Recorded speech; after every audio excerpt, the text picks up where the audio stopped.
Lenjost i kijavica. Tek što je svanulo, probudio se Rade, mamina Nada. Pogledao, mama još spava. Na stolu leži njen ručni rad, završen tek noćas. Bledo je, umorno i blago mamino lice, zaklopljenih očiju. Diže se Rade. Savlađuje ga još san, hoće da ga obori u krevet. Ali on se umio hladnom vodom i, gle čuda, postao svež i veseo. Nečujno, da ne probudi mamu, spremio je sobu, naložio vatru i zamislio se: kako još da iznenadim mamicu?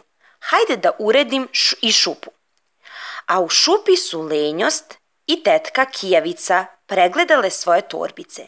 Tetka Kijavica ima punu torbu svakojakih bolesti, sve za one koji se boje hladne vode, a Lenjost ima torbu sa jedinicama i drugu punu gamadi, stenica, bubašvaba i tako dalje.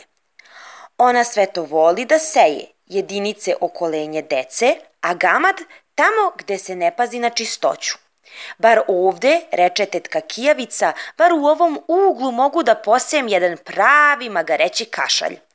E dobro, odgovori Lenjost, a ja ću da ostavim nekoliko bubašvaba.